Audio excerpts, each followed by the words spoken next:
We're back. Are we back? We're here.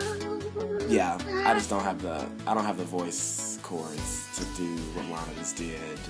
Although I'm really impressed. Welcome back, guys. Episode 18 of Blerds on Nerds. We come back with the nerdy, geeky loveliness that you are so accustomed to. Of course, my name is Sora. Oh. And would you like to give yourself a cosplay name? Because I'm in the Sora Vortex. Are you serious? So I'm in the Kingdom Hearts Vortex, and my name is Sora today. Just call me Sora.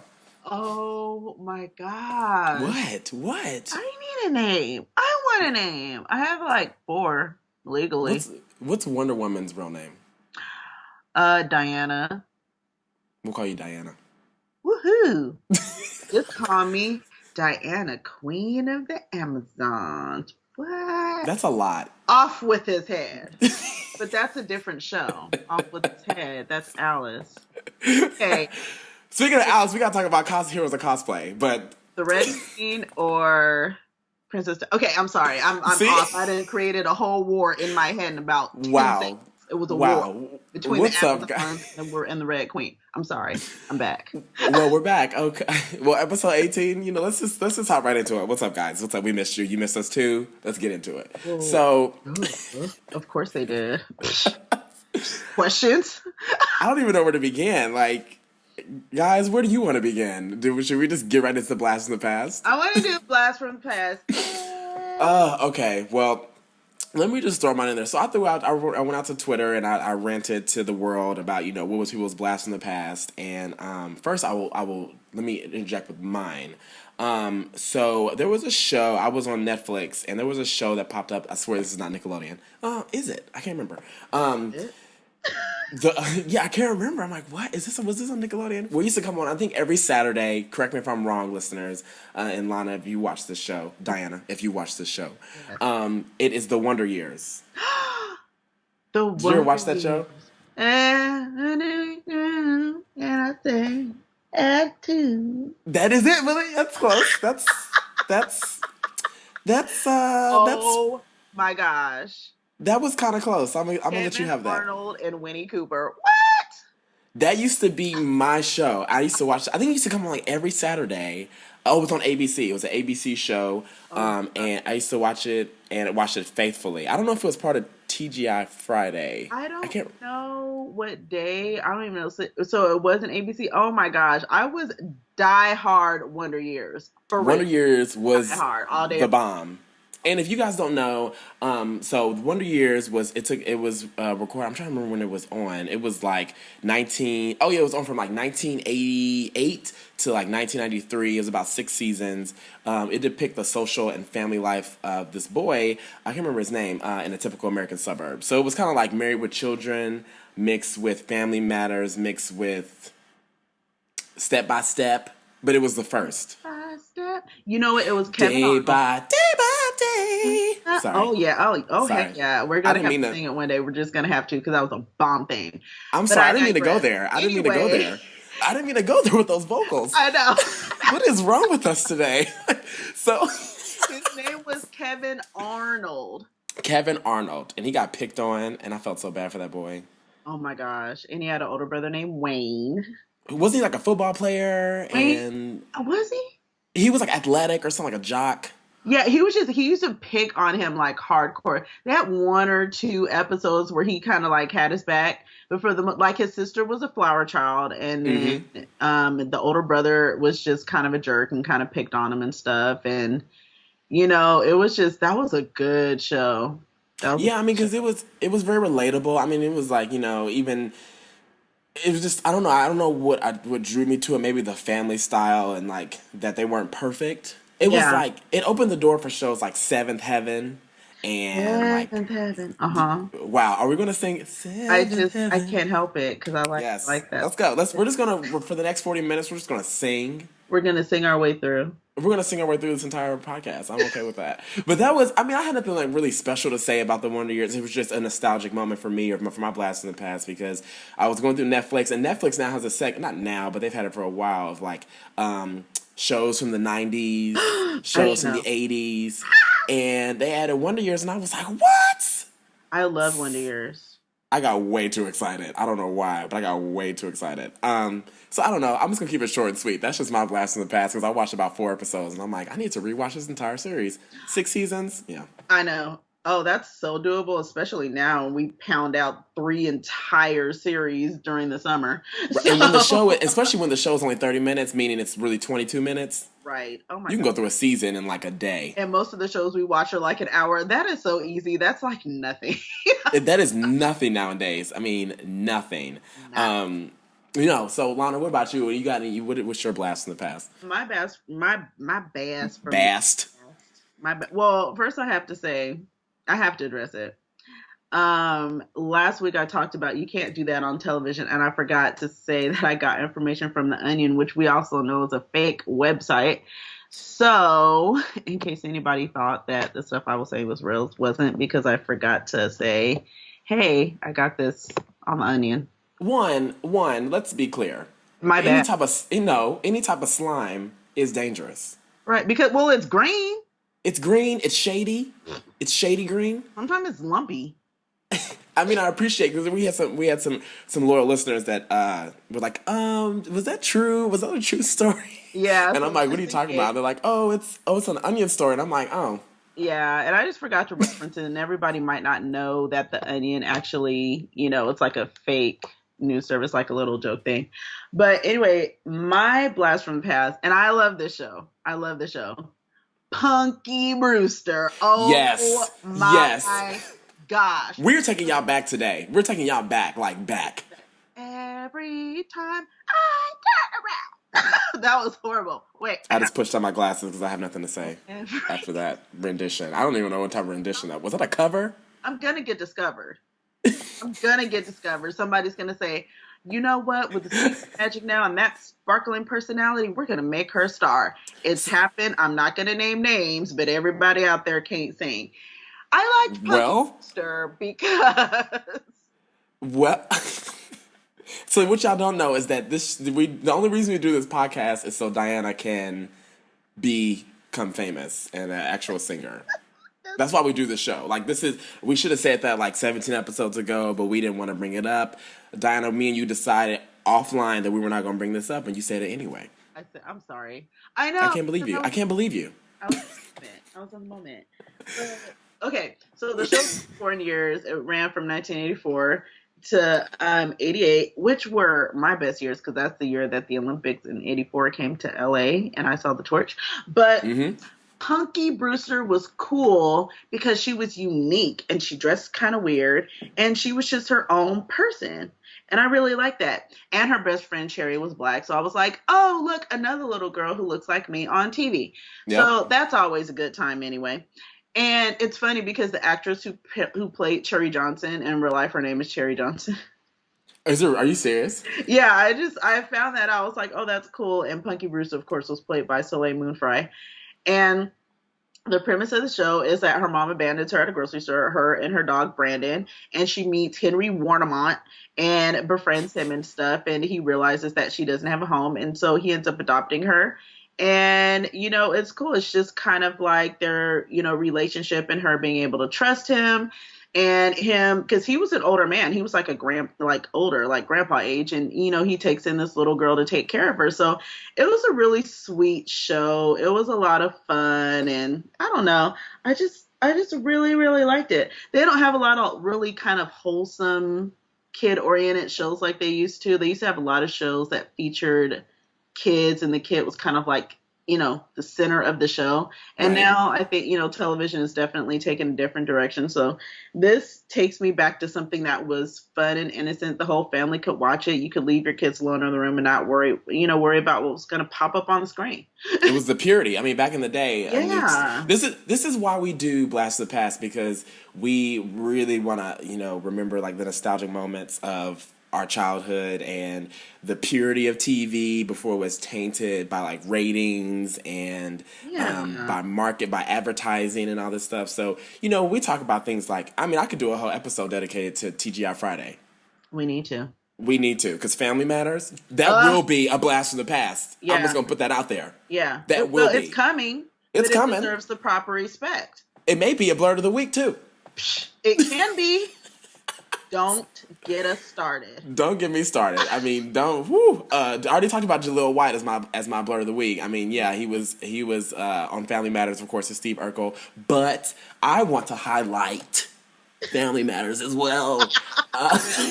I wish you could see me. See, here's the disadvantage of Lana and I being like on the opposite, not opposite. Well, I must start saying opposite sides of the countries because I can't like see her, and I want her to see my hands, like my reactions. I can't look at you. I cannot do the video call with you.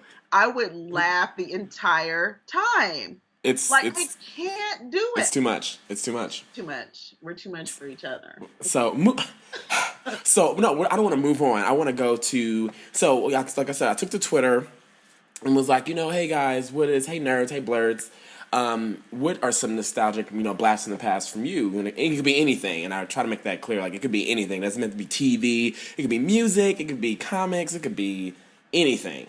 And a couple that I found, shout out to, what's her name on Twitter is, I can't find it. I can't find her name on Twitter. Wonder Mike 215. Or Wonder Mike at Wonder Mike 215. Goes by the name Michelle. Her first name is Michelle.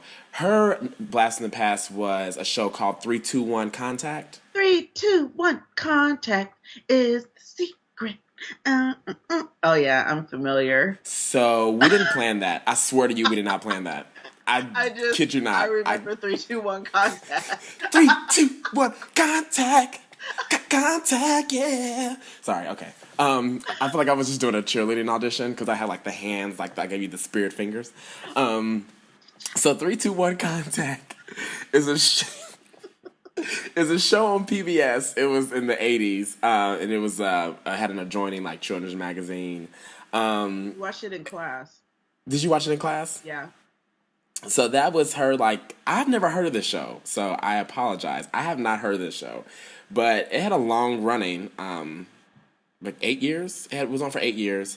And it just reminds me, it's very, what I'm reading is very PBS. Yeah. Which is not a bad thing. It's not a bad thing at all, but it's just, PBS really evolved their shows. Mm-hmm. Mm-hmm. So that was one, and then Nerdy Something on Twitter, who's a great supporter of the podcast. Thank you, shout out to you as well. His blast in the past was a show called Kids Incorporated. Kids Incorporated, KIDS, yeah. So the Thinking Man statue, where he's like sitting there with like his chin on his hand. Before you even started singing, I literally said the name and I just did it. Because I knew where you were going. I knew I could feel it in my spirit. I was like, she's about to go in. She's about to go in. How can you not sing that theme song? That was like the best. I remember, this is a show that I actually do remember. Of course, it's a not I shouldn't say of course, but it's a children's television show. It follows a group of children and / teenagers, and they're in their own rock group. It's called Kids Incorporated or Kids Inc.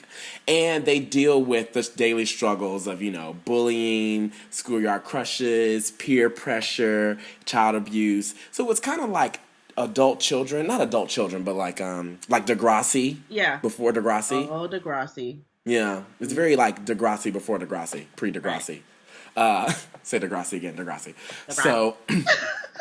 So shout out to Nerdy Something and Wonder Mike 215, and others as well. There were some other ones too, but those are two that I was like, oh, what? I'm like, oh, Kids Incorporated. I'm like, yeah. And then 3-2-1 Contact. I'm like, that sounds like alien, like outer space. But Kids 3-2-1 Contact had one of their little cartoon shorts. I think it was called Number Cruncher. That's what I wanna. And it.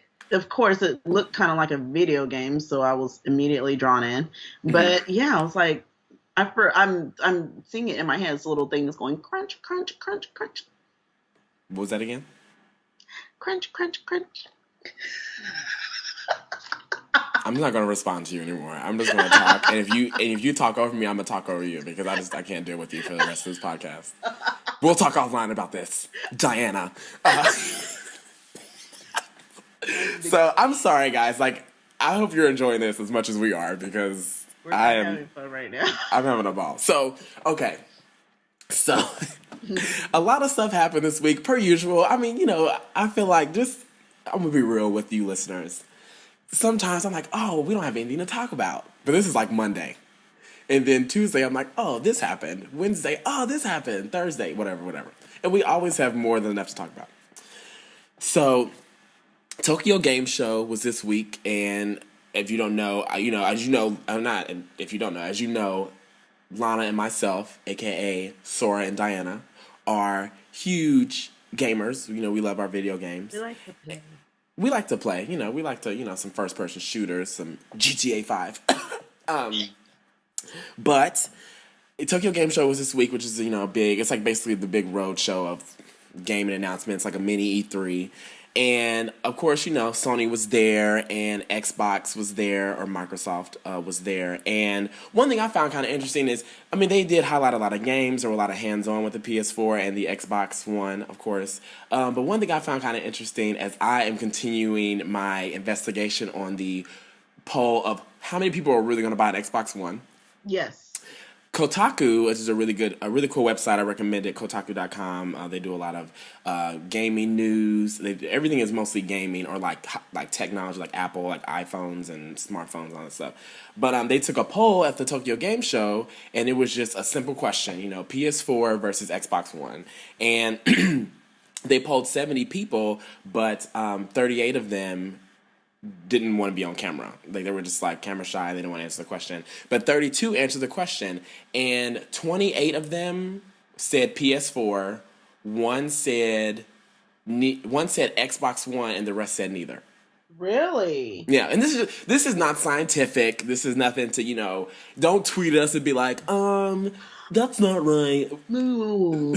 No, no, no, no, no. Yeah. But this is just a simple poll. I just found it really interesting. Like, okay, it's, but also Sony. But the thing I find it interesting, but also predictable, because Japan is very Nintendo and very Sony, very Square Enix. Or Enix. So Microsoft is very foreign to Japan.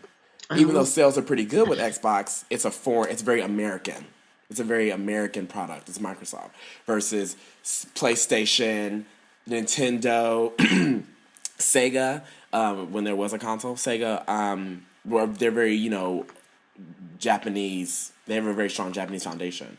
So I could see why people would be favoring a PS4 over Xbox. But that was just a little minor poll. But like I said, also there were a bunch of things going on. Like they highlighted some games that I'm really excited about, like Deep Down. Lana, I don't know if you heard about Deep Down. I haven't heard about Deep Down. It's the dragon hunting game. It looks really, really cool. It's hard to explain. Like, it's like medieval. It's about this guy or multiple guys that go hunting. They hunt for dragons. And think of like Game of Thrones, like on a really grand level. And Really? Okay. yeah, it's really, really cool. And it's third person. It's not first person. It's third person. So think like Resident Evil games, stuff like that.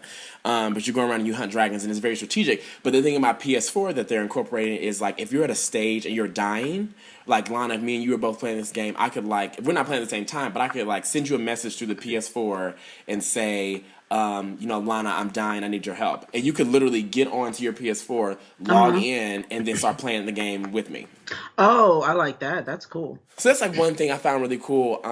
So that was one game, of course, that I was like, that's a game I have to get. Another game that they kind of talked about briefly was The Order 1886, I think, which is about the demon hunters, and it's like medieval demon hunters. I don't know what it is about medieval stuff that's like, how zombies are becoming a big craze now. Not now, but for the past years. I feel like medieval stuff is becoming really big as well. Like, you have The Order, which is the demon hunting game I just mentioned, and then Deep Down, which is the dragon hunting game. And the storylines are from hundreds of years ago. So those are two things that really stood out to me. Did you see anything that you liked, Lana, at all? No, and that's.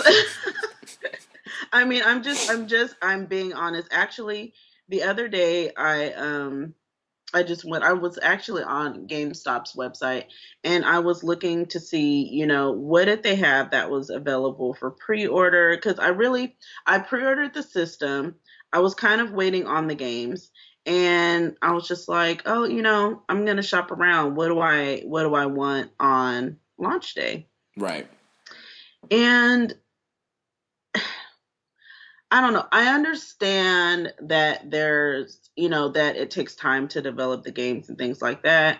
But I don't know. I do remember earlier on looking at, DC Online, and I was excited to play that because, you guys know I'm a huge DC fan, and you can play it through PlayStation. Hmm. So that's available on launch day. And I was going to kind of be like, yeah, I'll get that. I'll do that. But there's Call of Duty Ghosts, there's, Assassin's Creed. I will probably get Assassin's Creed. I don't feel like, oh my gosh, I have to get it, Right. but Let me ask you something about uh-huh, Assassin's Creed because you love Assassin's Creed. I enjoy watching people play it. mhm. Side note, I have a really big like thing about watching people play games. I don't know if anyone else out there likes that, but I love to watch people play games. That I would be don't know. me. I've Yeah, done I that. love I've to been the like sit on the advocate. couch. Yeah, I love Yeah. to like sit on the couch and just watch someone play a game. But anyway, so about to Assassin's Creed, do you think that the story, meaning across all of them, is Mhm. tired? You think it's redundant? You know what? I haven't played enough of the different ones to know. I mean, this one is a pirate one. So I Mm-hmm. think this one is going to be different from the game synopsis that I've read. It sounds kind of cool, but it's not something that I'm completely, totally interested in. I mean, I've played, the last Assassin's Creed, I got to play Avalon, and I don't know. I want to play another female character, but I want to play it on PS4. I don't want to only play it on Vita. I don't know if they're going to have any female characters that I could port, but basically he's a pirate and he's going to get to go around with some the more famous pirates that people have heard of like Blackbeard and whatnot. Right. And I don't know if that storyline is really very interesting to me. I mean, I'm sure it'll be good, but I'm like, I don't know. I mean, for me, as an outsider, I played Assassin's Creed 1, Assassin's Creed 2, and that's it. And as I see like the commercials and all this stuff, it's just like it kind of reminds me of like Call of Duty, like the Yeah, same. Like it's really the same. It's just a better engine or a better production. yeah, But that's just like a side question because I know you like Assassin's Creed, and I know yeah, they're really pushing Black Flag. Is that what it's called? The yeah. It's name? called Black Flag. Yeah. Yeah, I don't know they're really pushing this, and it kind of this is a slight segue, but like I wanted to touch base. I know you did too, Lana, on Uh-huh. the show, the season finale of Heroes of Cosplay, Yes.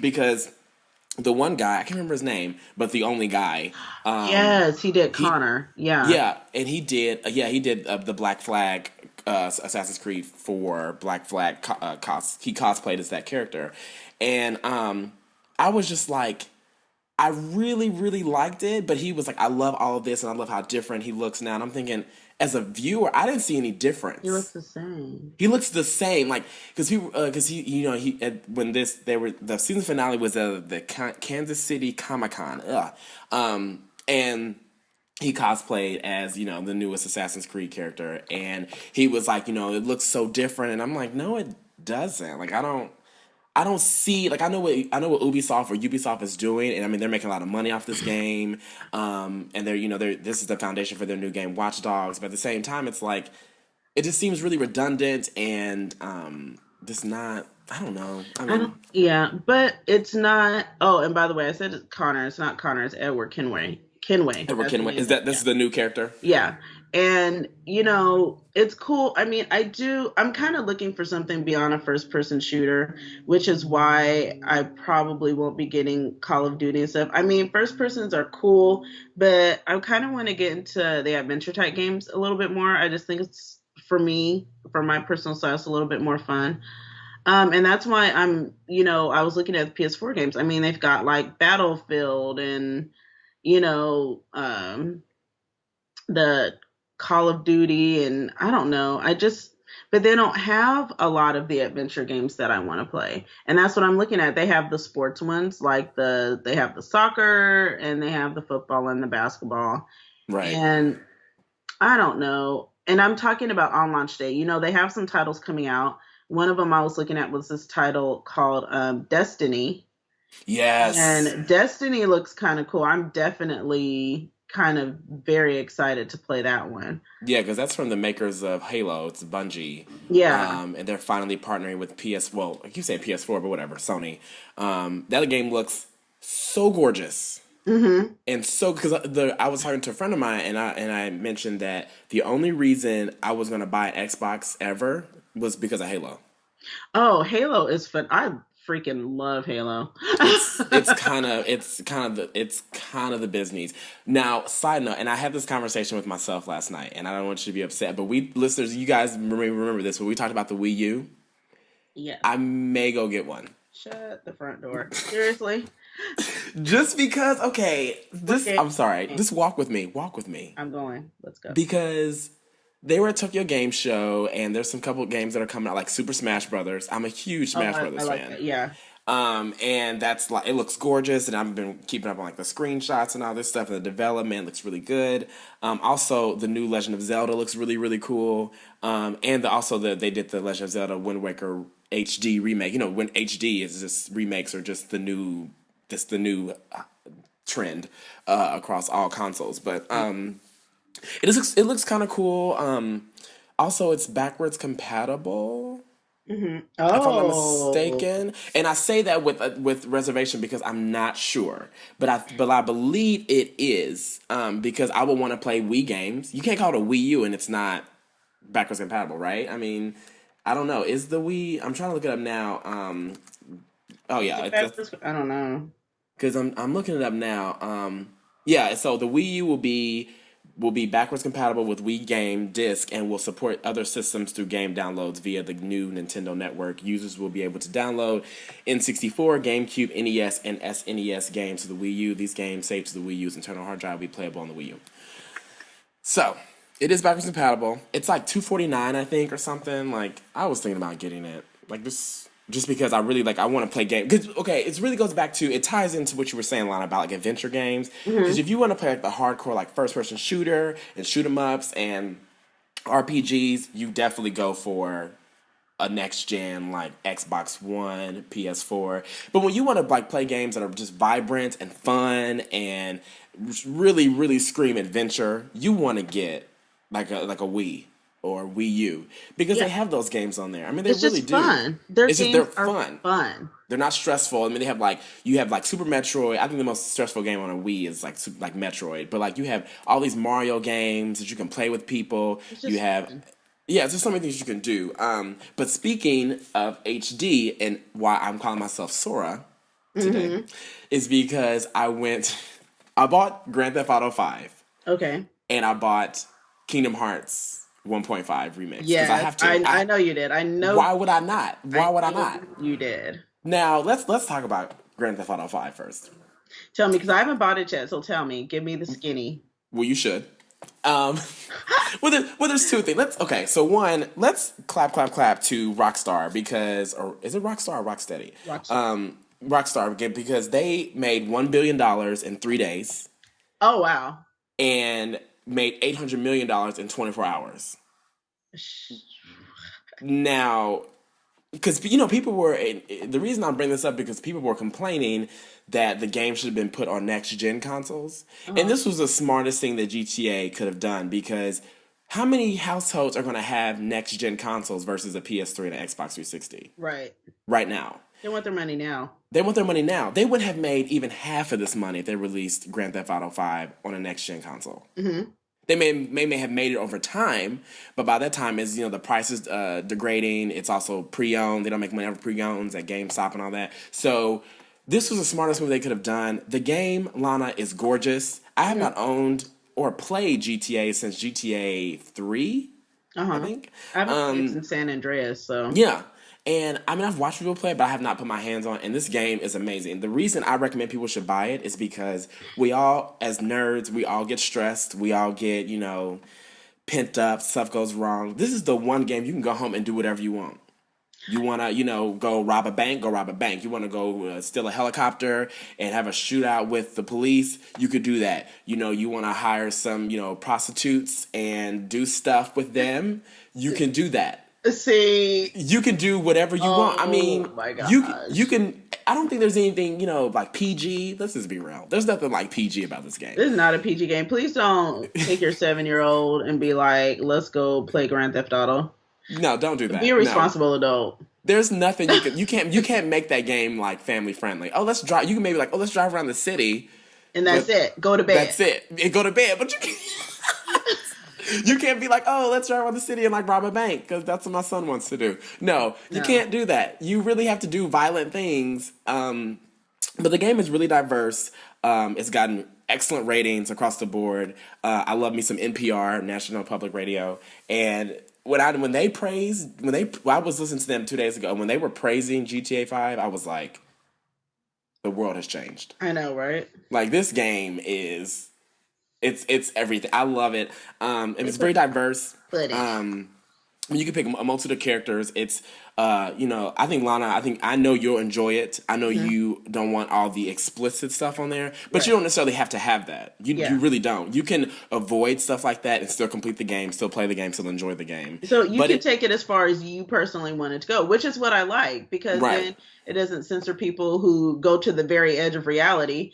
And, people like me who just want a cool game playing experience. Right. There is that. So. Right. There is violence. I mean, it's definitely PG-13 plus, maybe PG-17 plus, or whatever, rated R, whatever. But I highly recommend that game to anyone who wants to do something that's different besides like a RPG or like a first-person shooter. I guess I could say it's adventure. It's not. I mean, when you think adventure, you think colorful, you think vibrant. You think fantasy world, basically. You think fantasy world, but it's not fantasy world. I mean, it's an adult adventure. You definitely have to try it out. So, moving on from that, because I played that for a couple hours and I couldn't play it longer because I had to open my Kingdom Hearts. Oh, talk about Kingdom Hearts. I'm gonna chill and I'm gonna let you go. So last night, I was in the Kingdom Hearts Vortex for a solid 6 hours. And I don't apologize. It was a Friday night. I should have been hanging out with friends. And instead, I got in the Vortex. And that was it.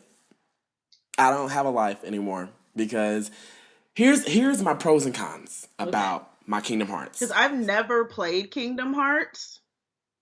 Okay, let me give a quick breakdown because some people may be like, what is Kingdom Hearts or KH? Or why is Matt calling himself Sora? Yes. Why are you Sora?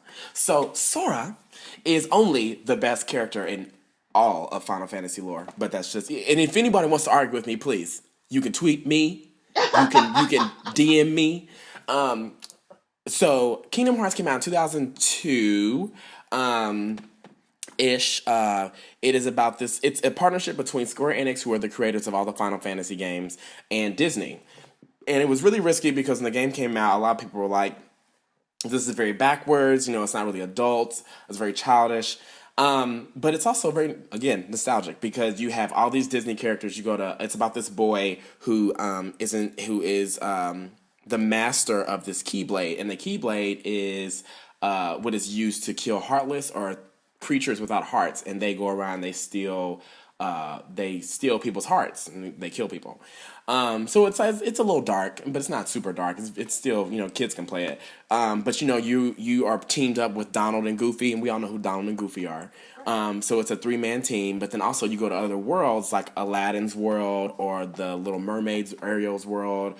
You go to Neverland, and you team up with characters like Aladdin, Ariel. She's fighting with you, like she's a fighter. And Peter Pan is a fighter. All these different characters. Mickey Mouse. You just play with Mickey Mouse. Not Kingdom Hearts 1, but Kingdom Hearts 2. The only thing I'm really disappointed about is that they did not put Kingdom Hearts 1 and 2 together. So Kingdom Hearts 1 and then Kingdom Hearts 2 came out a couple years after. And then when they did this HD reboot, remaster, they only give you Kingdom Hearts 1.5, which is a Japanese release version of Kingdom Hearts 1. And then they give you 2 games that were on PSP and Nintendo DS. But they don't give you Kingdom Hearts 2. It's kind of shady because they know that the audience has been demanding, the audience being, I've been the leader of this fan club, have been demanding this game. Because, as they remaster games, like they remaster God of War, they remaster all these games, why are you not remastering games that have made you money? Kingdom Hearts made you money. I mean, God of War did too, but they remastered that game like 2 years after it came out. Why are you not remastering like Final Fantasy X? I mean, they are now, but I'm saying a couple years ago, this was the argument. Why are you, or the complaint? Why are you not remastering games that people really loved on the PS2? And so they finally did it, but they have yet to announce anything about Kingdom Hearts 2 or if they're going to remaster it. They should. It's kind of stupid that they're not because for Final Fantasy X and X-2, they're remastering them back to back and they're on the same disc. So why are you not remastering Kingdom Hearts 1 and Kingdom Hearts 2? So that's my little spiel. But I really love that game. I mean, just to sit there and play the game. When the opening credits came on, Did you cry? I'm not gonna say that on the air, but I'll tell you when we get off the podcast. It's okay. You know what? We are passionate about what we're passionate about. No apologies, whatevs. I'm not. Thank you. I mean, Lana, seriously, I'm not gonna apologize for that being to me. And this is me speaking about what is a favorite game to me. Kingdom Right. Hearts is the best game I have ever played. Wow. And I know people. I I will need to say that. get it. I I need will to say get that it. to the day. I should say to the day I die because I'm sure there's another game that may come out in a couple years. I'm like, this is the best game ever. But I have yet to say that about any other game. Kingdom Hearts is the best game I have ever played, ever. Are you gonna go And get this today? well, it's only on PS3. Are any of the Kingdom Hearts on Xbox? Because the reboot, I keep saying the reboot, but the remaster or whatever is only on only on PlayStation. What And then about the Vita? I don't know. There's other versions like Kingdom Hearts whatever Chain of Memories or not Chain of Memories was for Nintendo DS. Kingdom Hearts 358 over 2 days is for DS. There were some PSP Kingdom Hearts games that were available, Hmm. but they're not the actual Kingdom Hearts 1 or Kingdom Hearts 2. Oh, So maybe I'm just gonna have to ship my PS3 over to you. because I'm like, my dad has a PS2. Look, Oh, I'm then like, then I'll go buy Kingdom Hearts 1 and Kingdom Hearts 2 and just send it to you. and I can just play it. You know what? I'm gonna go get it. I'm gonna go take his PlayStation. He don't play it anyway. That game is the bomb. It is the bomb.com. The only bad thing is that Kingdom Hearts 2, Roxas is introduced, which is Sora backwards. There's no spoiler. He's like he's his heartless. Things get kind of complicated. But the first 3 hours of that game, you're spending playing as this character, and it's really dry, it's really boring, it takes forever to pick the game up. But that's Kingdom Hearts 2, but once the game picks up, it picks up. And Okay. another complaint for a lot of people for Kingdom Hearts 2 was that the game was too linear. It was too. I mean, they really like held your hand during that game, and then they really Sora was really broken. He was extremely powerful. He got extremely powerful really quick. And it became a little easier. Like they really dumbed it down in terms of difficulty for that game. Yeah. But it was a lot more flashier. His moves are flashy. He was like transforming and like all these different things. You went to Tron's world. I mean, it was like all this. Ugh, Wow. Okay. ugh. I'm gonna take my dad's PS2. Don't tell him. I don't. I won't. And I don't know what you're talking I'm about. gonna bring it to my house because he's not even playing it, and it still works. And I'm just gonna go find a used version somewhere, and I'm just go get it and play it. Yes. So I'm done. I'm sorry. I'm done. Lana, this is the Matt and Lana show. Lana.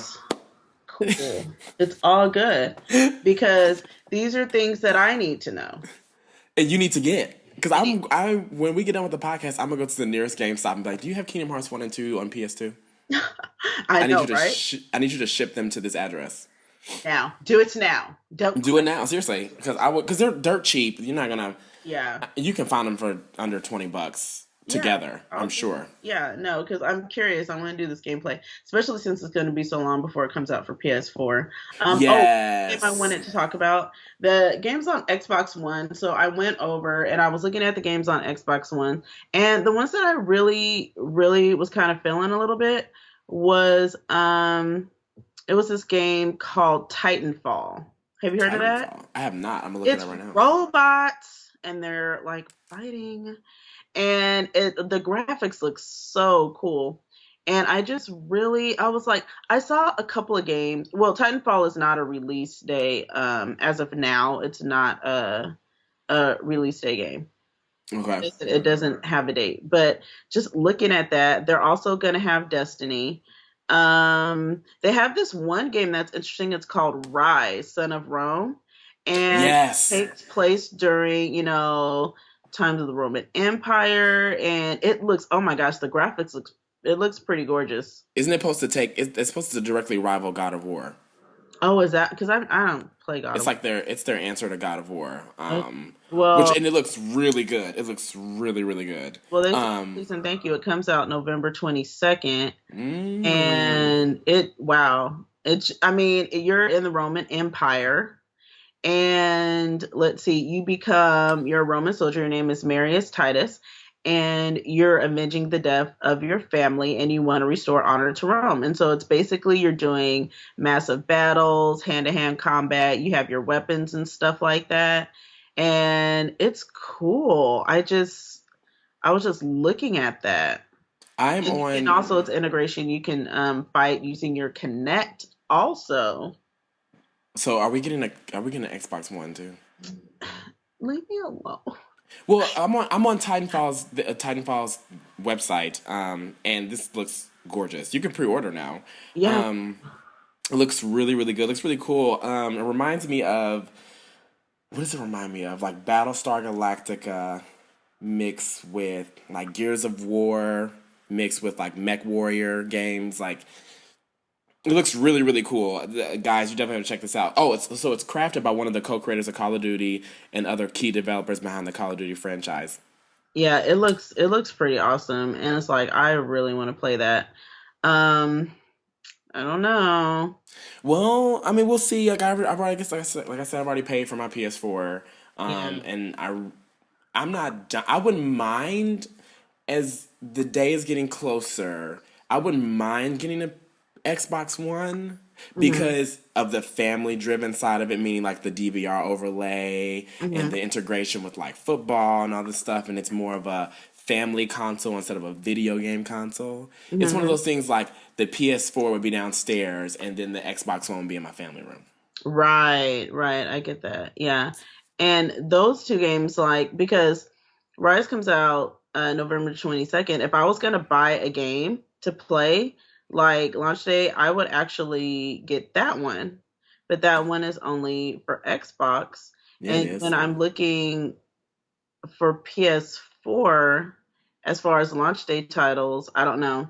I think I need to see what's just going to come out in the month of November, Hmm. like the whole month, because everything's, a couple of games are going to come out, a day or two before, and some of the games are going to come out the day of.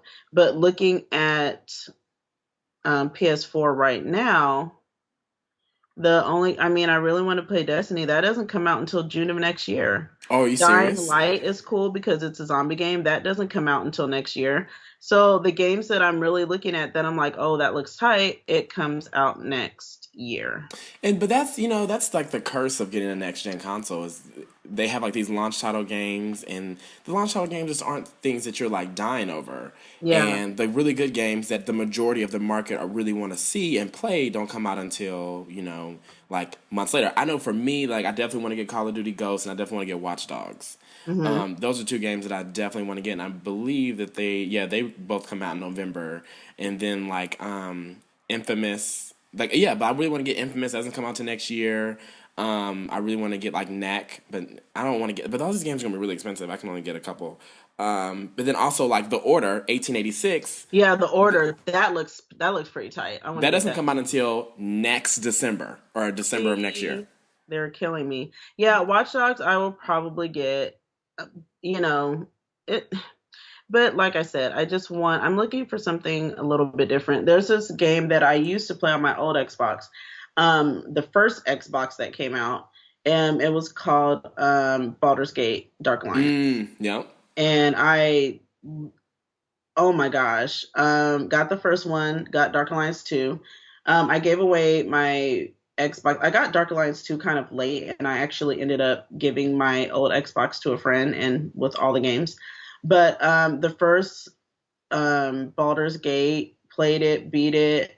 Probably one of the most fun favorite games. I just love that game. It was so much fun, It's on and I think that's kind of like what I'm looking for. that's I didn't know it was on Mac. I didn't know that. Really? Yeah, because I'm on their website now. Because I'm in the Diablo 3 Vortex too, so Uh I'm huh. getting into like those MMO type games, PC Yeah. games, and I was on here and it's so you can get it on your iPad, you can get it on Windows, and you can get it on Mac. I wonder if there's a Baldur's Gate for 360. I never checked. I never looked for it. But I don't know. I Well, what I'm just seeing here is just I don't think so. It's because it'll be on Android soon, but it's definitely Windows, iPad, Mac OS X, and then Android is coming soon. mm, yeah. Mm. Well, Well, let's move on because we could talk about this for another 45 I minutes. know. Oh, wait a Sorry. minute. Okay, go ahead. Go. I'm looking at Well, I something. I'm was about to just tell you okay. something real quick. Um, well, I was going to just harp on really quick, not harp on, but talk about Ben Affleck's reaction to the Batman backlash so far because Uh-huh. he's promoting his movie Runner Runner with Justin Timberlake, I think. Well, of course, as he's doing these promotion tours, people are going to be asking him, "How do you feel?" Blah blah blah, and he said, which I found really interesting, was that when the studio came to him, that's to meet with him, and Zack Snyder was like, "I really want you to do this movie," and he was really excited. And they said, "That's cool. That's really awesome that you're excited, but you need to be prepared for the reaction of the audience or from the internet." And he was like, "What do you mean?" And they showed him, and he said this. He was on Jimmy Fallon, and he said that they didn't. They gave him some names, but he didn't show the names. I'm thinking about like Heath Ledger, Christian Bale, and how I know Heath Ledger got a ton of backlash for being cast as Joker. Mm-hmm. Just because they're like, we don't see you as Joker, you look awful. Of course, he's the best Joker, hands down. Yeah. But of course, this is before you even see a glimpse of him in character. And this is how the internet really just tore him down as being cast as that character. And he said that the studio was like, you should take a few days off of the internet, like don't get on the internet, and please do not tweet about it. Like just don't meaning like if he reacts to us as fans and our negative feedback, that would just make things, that's just fuel to the fire, just make it worse. So he said he's a big boy, and he immediately got on Twitter the day it was announced and got on the internet, and the first thing he saw was a post by this one lady, and it said Ben Affleck is Batman dot dot dot, and then all caps it was like no, and he was like, that was the first of many of negative feedback about him being cast in this film. He said, but the funny thing is, over the course of the following days, and I guess it's been some weeks now, that it's been a lot of turnaround, a lot of, not necessarily people reneging on what they said, but on people, just like, give Ben Affleck a chance, just like people dogged out Heath Ledger. He ended up being an excellent, I keep want to say Robin, he ended up being an excellent Joker. You really have to give them a chance. And like I was saying earlier before we recorded the podcast with Lana,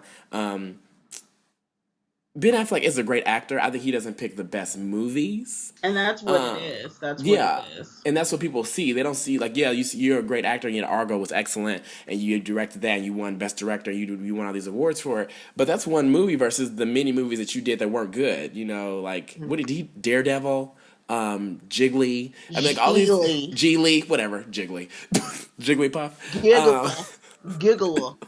I mean, like these, you remember the bad movies, you remember the good movies. So I know I will see that movie. I know I will see Batman vs Superman. I know Lana will too. Yep. But it's just funny how we're so quick to like shoot down when someone's casted. But anyone could have been cast for that film, and we would have dogged them out. Yeah. I think it's going to be an interesting concept. I just hope that Superman, like I said in the past, is treated fairly, and he's not, Yes. because I think Kal-El is smarter than he's been portrayed kind of in the comics and in the movies. I mean, he came from a race of, his father was a scientist. He came from a race of, aliens, even though their world exploded or whatnot. There are still some smart folks, and, he crashes on here. And we just don't get to see that scientific analytical side. He's got this whole fortress with all this stuff. I mean, Batcave, look, he's got a fortress of solitude. Mm-hmm. Give me something. Let me ask you this. Yeah. Do you think if DC did a prequel to Man of Steel based around his father, that it would give him more,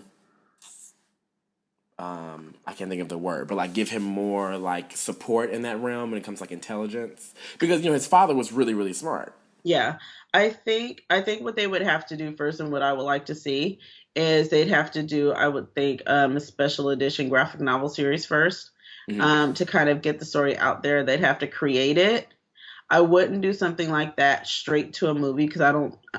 I'm sure people would go see it, but I would like to see it written first. I want to see the story Okay. and kind of see what direction. But I mean, Russell Crowe was I to me he was one of the best things about Man of Steel and playing Jor-El and just that whole history that we got to see on Krypton. I'm really very interested to see a little bit more of that.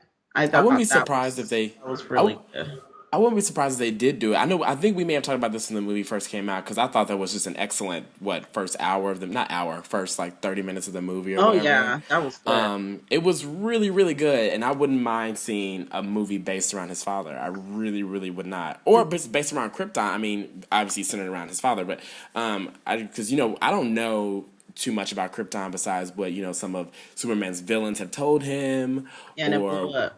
yeah, and it blew up. I mean, that's really all we know. So that's like the most intimate I've been with that planet. But that's just like a side thing. But no, I'm really interested to see. I'm really actually happy that Ben Affleck is being so nonchalant about it.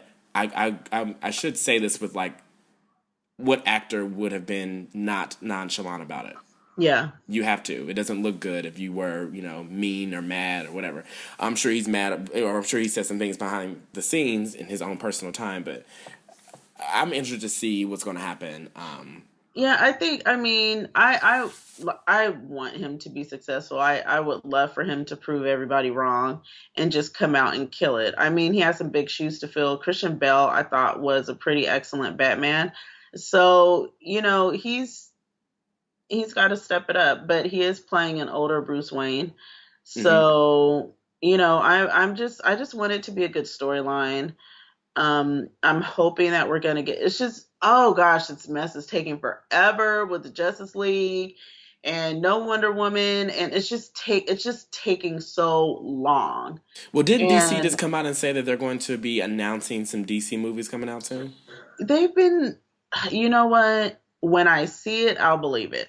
I thought they had just made. I'm trying to look it up now. I thought I'd heard. Um, Well, they did. They have like Ant Man, I think, or is Ant Man well, that's Marvel? Marvel, but Okay, so see there. no, but I thought I saw something. Oh yeah, so WB Warner Brothers CEO confirmed future plans for DC comic based films. I don't think they said anything like this is the exact movie we're going to do. But he was quoted in saying that we have Batman versus Superman coming out in 2015, but they're going to be in the coming months a lot of announcements regarding the future movie, television, games, and consumer product pieces that are going to be coming from DC. DC really does touch a lot of parts of our business. And is an important part of the strategy and how we are going to grow going forward. So he made a roundabout announcement that they will be introducing more movies. But my thing is, you think the next movie is going to be Wonder Woman? No. The Really? next movie is not going to be one. I don't know. It's like I think we'll see even a Flash movie before we see Wonder Woman.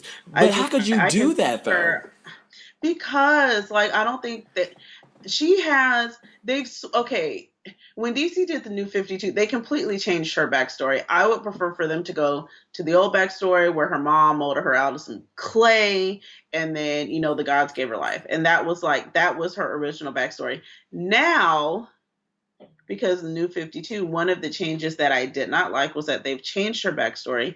And Zeus is her father, had an affair with Hippolyta. And,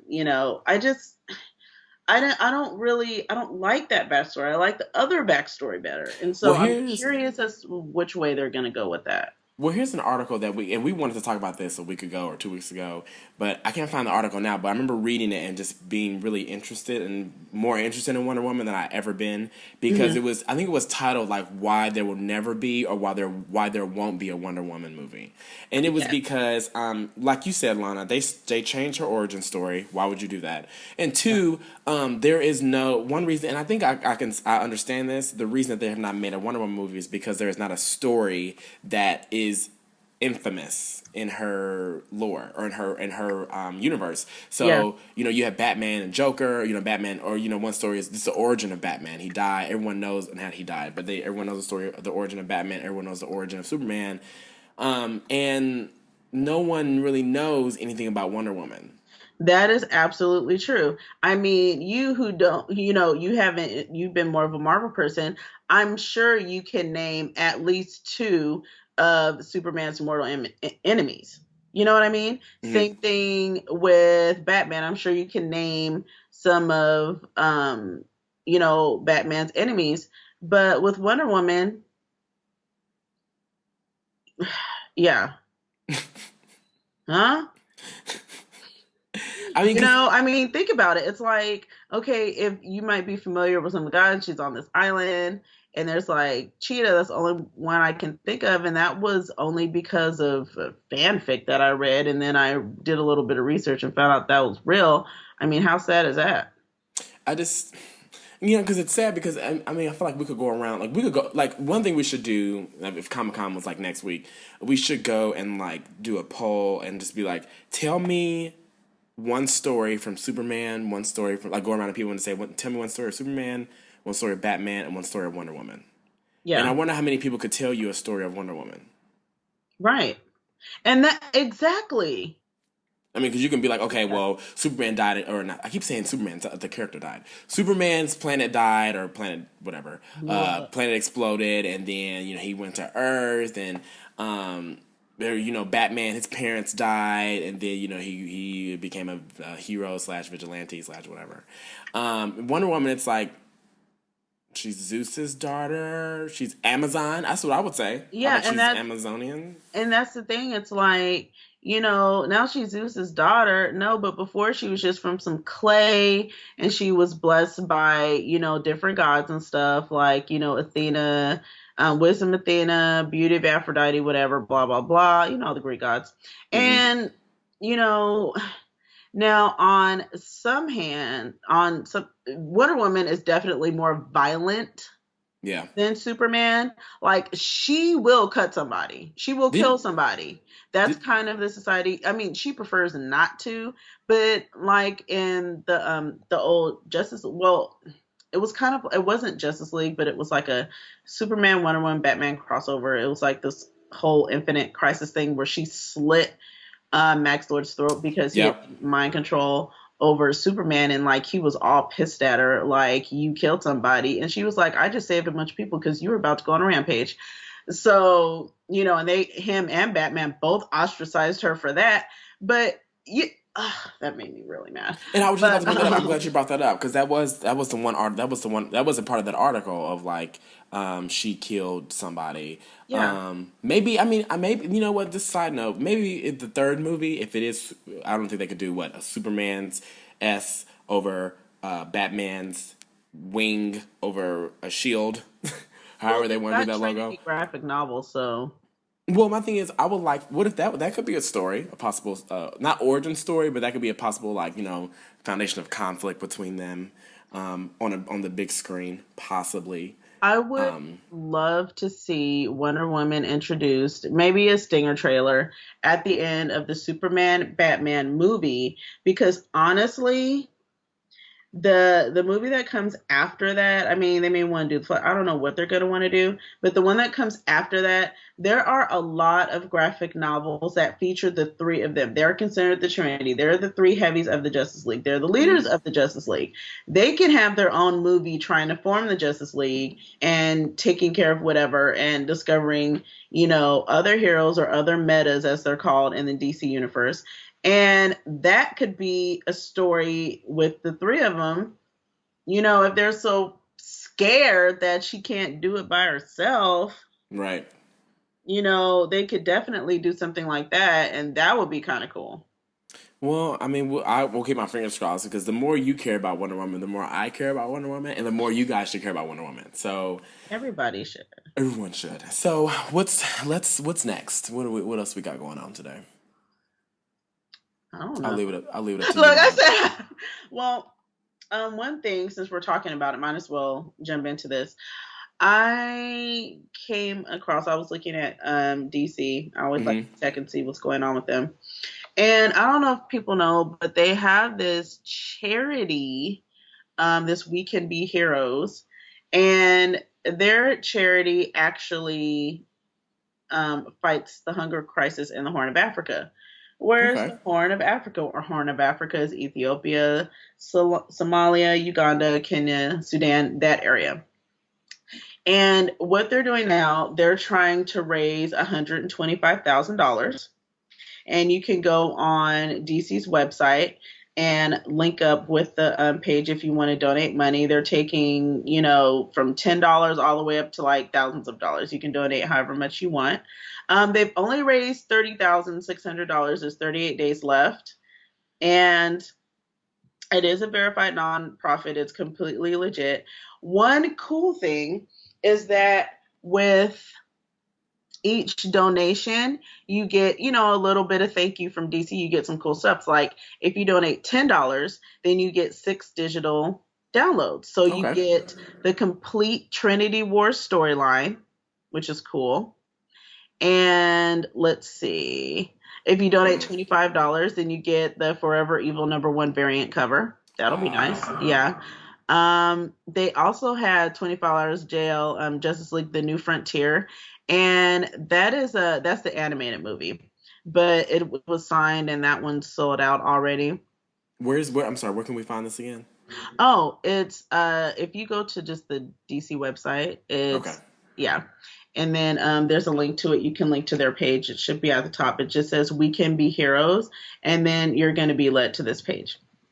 On it. Oh, I see And it. the $30 you get a 1-year print subscription, and you can choose from Aquaman, the Batman Superman title, Green Lantern, Justice League, or Wonder Woman.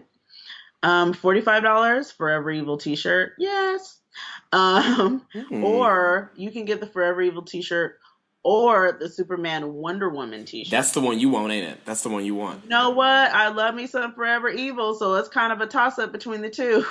So, did you see that the $5,000 you get drawn in the Justice League has already been sold out? Oh yes, because there was only two.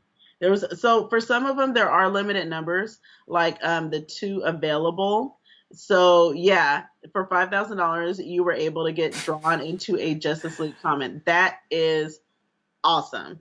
Okay, Wow. but that one's already gone. Like some of them are gone. For $3,000, it was 2 New York Comic Con passes and VIP lunch, but that was that one. That one's already, yeah, I nobody do. it. You think we could raise $3,000 so we can get the 2 New York Comic Con passes? Oh my gosh, I need 3 grand right now. That sounds like Anyone? that's. Anyone? But I still need a hotel. We'll make it work. We have Natasha. Natasha's out there. I know we have people out there. We have friends out there. We'll stay on someone's couch. There's 40 available. $300 is a Forever Evil #1 3D variant. Hmm. And like Jim Lee top 4 trades, I guess. So Jim Lee selects, his 4 trades to share with the We Can Be Heroes. Right. And let's see, you get a Forever Evil lithograph for $75. So you can go on the page, check it out. They have a lot of cool stuff available. We'll tweet this link out. Actually, huh? We'll tweet this link out too. Yes. And yeah, the #1 variant. I got a couple of the Forever Evil variants. I did not get that one though. I still need to get Forever Evil. That's something that I need to get because I need to stop playing video games. It's really hard for me, but I need to stop playing. I know. I just want to read comics all the time. Yes, we need to. So I guess we can wrap it up by doing our Blerds of the week. The week, the last of the week. Yeah. You want to go first? Sure, sure. Since you just had your moment, whenever you're done, I don't want to intrude on Diana. I don't want to intrude on you. I don't want off with her head. I don't want you to off with her. Off with my head. I don't want you to take me out. I'm good. I'm done. Go, go. So mine is, I'll keep it simple. I'll keep it really, really nerdy. This goes out to Neil deGrasse Tyson, who is a famous astrophysicist. And I want to give a shout out to a good friend of ours, Michelle, who recommended him as our Blerd of the Week. But another thing that really wanted me to, because I forgot about it, but as some of you may know, or a lot of you may know, I went to Purdue University, and he was just at Purdue last night. He gave a speech. Oh. So I keep up with like newsletters and stuff, and I had an email on Wednesday inviting me to go as an alumni and stuff, and I wasn't able to make it, but I was like, oh shoot, that was one of the recommendations for our Bird of the Week. So my Bird of the Week is to Neil deGrasse Tyson. As I said, he is a astrophysicist. He sits on the board of the NASA Council. I don't think I'm saying that all the way correctly, but he definitely is on the board when it comes to NASA. He's written a lot of books. He's won a ton of awards and honorary doctorates from 2001, from 1997 all the way to today. I mean, he's won awards almost every year since 2000, or received like doctrine every year. He's always on like The Daily Show with Jon Stewart. He wrote the book about Pluto. He's a really big advocate for. He was a really big advocate for having Pluto removed as a planet. Oh, Yeah, it's because he his was. fault. Yeah, it's kind of his fault because and he made like I got the transcript immediately last night. I have like a couple connections at Purdue still. I got the transcript from his speech last. Well, not really a speech. It was kind of like he had a little bit of comedy in there. I mean, he's really laid back. He's He's an very older. popular. Yeah, very Yeah. popular. He has like 1.3 million followers on Twitter. Definitely check him out because he tweets about like oddities and things about the universe. But one of his big things last night was at during his speech was people still send him, it's not like true hate mail, but they still send him mail about, why would you remove Pluto as a planet? Or why would you suggest that Pluto was removed as a planet? That was my favorite planet. And he would respond by saying, like, get over it. That was years ago. And two, it's just ice. It's not a planet. It's not a planet. It's ice. So I thought that was really cool that he was on there, and it was really cool that it was suggested to us to have him as a Blur of the Week, and also that he was just at my school last night. Really great guy, extremely intelligent. I'm trying to find some things that he is noted for, besides obviously being on the NASA Council. He's gotten honorary doctorates from 14 universities Whoa. around the country, like honorary doctorates. And he's written several books. The one that I was talking about was the Pluto Files, The Rise and Fall of America's Favorite Planet. I don't understand why people love Pluto. They didn't even care for Pluto until the planet was, announced that it was not really a planet anymore. But that is definitely my Blood of the Week. He is an astrophysicist. He's extremely intelligent. And he does so much. I mean, he's written so many books. I actually just ordered right before we started the podcast. I just ordered the Pluto Files because I really want to read about that. It's kind of a short read. It's not really lengthy, but I definitely want to read that because I need to expand my true nerdiness. So shout out Yeah. to Neil deGrasse Tyson for being my Blurt of the Week, for being at my school yesterday. I really wish I could have been there. I'm actually looking at the transcript from his speech last night right now, and it was all over the news and stuff. And thank you. Well, really quick, one of the things that I noticed about the hate mail, he said he read last night. He read a hate mail. I'm using it in quotes from an elementary school student. He was. In the aftermath of the Pluto debacle, as they call it, in which the young student said that some people like Pluto. If it doesn't exist, then they don't have a favorite planet. So thank you for ruining my childhood. Wow. So That's the you don't know you love something until it's gone. until People it's didn't even gone, I'm know they like, liked Pluto till it was kicked to the curb. And I they only kicked must. it to the curb. It's small and it's cute and people feel sorry for it and it's a planet. But Lana, they didn't destroy it. It's It's not still a there. planet. It's still there. Well, you know what happened though? When I taught the planets in class and stuff like that, I told my kids that Pluto was not a planet and they went home and told their parents. Do you know I had a parent come Oh my God. and I told them that there are 8 planets and not 9. And I Stop had a it. parent come and he said he came home and said da da da. I said yes, that's what I taught him Because it's the truth. because there's 8. Well, who said blah blah blah? I said there's 8 planets, and I just looked at him. Yeah. Get over it. And that's what Neil said. I mean, he was like, even last night, he was like, get over it. Like the whole audience like burst out laughing and stuff. And of course, they had like a bunch of questions on like physics and like astrophysics, and because Purdue is really known for physics and engineering, and a lot of the students there and alumni and just guests were asking a lot of scientific questions that I'm not going to repeat because I don't understand them, the question or the answer. Right. But it was really cool, and I really wish I could have went. If I had known earlier, I would have gladly went so I could give more details, especially on a personal personal level being there. But shout out to Neil deGrasse Tyson. Please follow him on Twitter at Neil deGrasse Tyson.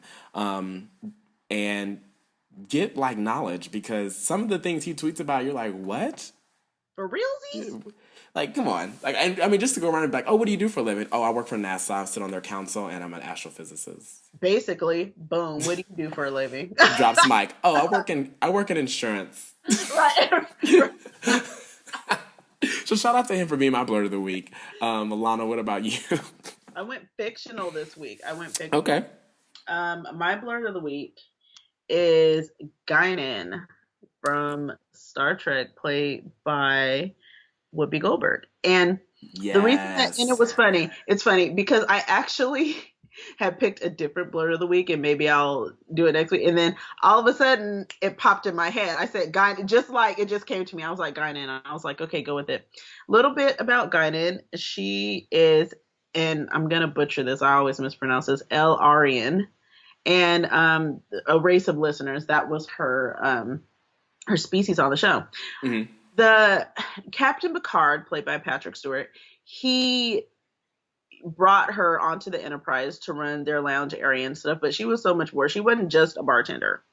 Okay, it was so much more than that. Yeah. Like, their history is kind of mysterious, her and the captain. Nobody really knows how long they've known each other or anything like that, but they have a very, very deep friendship, to the point where she could be like, this is dangerous, turn the ship around, and he'd do it. Like, that's the trust level kind of between the two. She knows things. She's about 600 years old, has 20 something kids, and her race was, she has history with the Q continuum, and she met them a long time ago. And also her race was kind of decimated by the Borg, which I found the Borg episodes of Star Trek The Next Generation were my favorite ones. Anything to do with the Borg, I'm like all over that. But I liked her because even though she wasn't necessarily an officer, even though she was just in the bar, I just feel like she had such an important spot, like, on that show.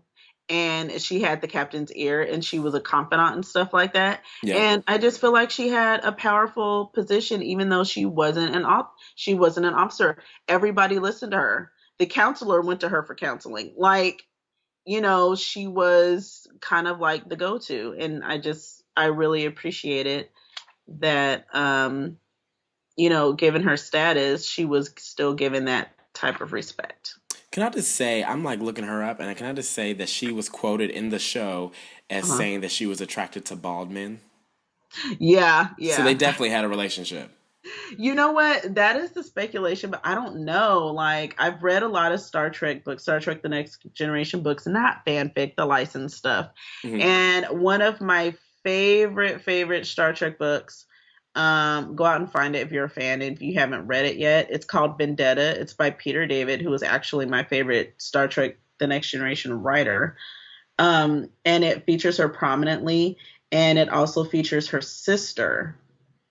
Okay. That comes, and just the storyline for that. I mean, you were talking about physics and stuff. The subject matter, and warp speed and what happens when you reach warp 10. The science in that book and just the storyline in general. Oh my gosh, that was a 400-page book, and I remember it because I read the whole thing in one sitting. Wow. I got it. Nerd. Yeah, and I don't remember how old I was, but I got it and I read it, and then I was sad. And even just the way that the last page always was kind of haunting to me, because the way it was typed, it wasn't typed like a regular page. And I don't want to, if you want to read it, it's a really old book. I don't want to give away what happens, but when you read the last page and you see the way it's typed, then it makes sense. And it's just, oh my gosh, what happens when you reach warp 10? What happens when you go past 9.9? Don't do it. Don't do it.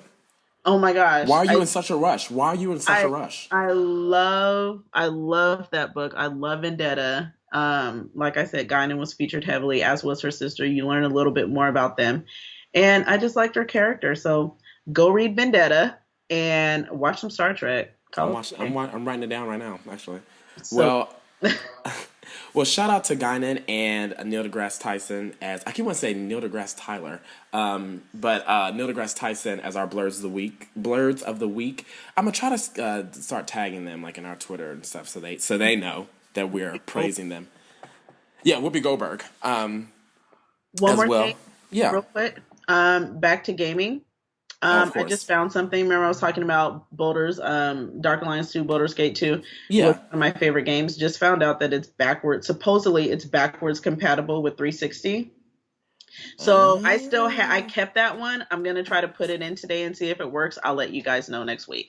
Please let me know, cause so I can. Cause see, really quick. I know we were about to end, but really quick. This I get more and more reasons not to buy Xbox One, but to get an Xbox 360, Yeah, which is weird, I but love my whatever. 360. Yeah, Everyone does, and I'm so God. Well, whatever. We'll talk about it later. yeah. Well, well, all right, guys. Again, thanks for listening. Please, please, please like us on Facebook. Please, please, please rate us on iTunes. We really need that, and because that feedback really helps us really incorporate that, and also subscribe as well on Twitter at Blurred Nerd, and subscribe on iTunes and YouTube. We have a YouTube channel, Blurs on Nerds, and iTunes Blurs on Nerds as well. Yes. So thanks for listening, and we'll talk to y'all next week. We will see you. Right. We'll see you on the next one. Bye, guys. Bye.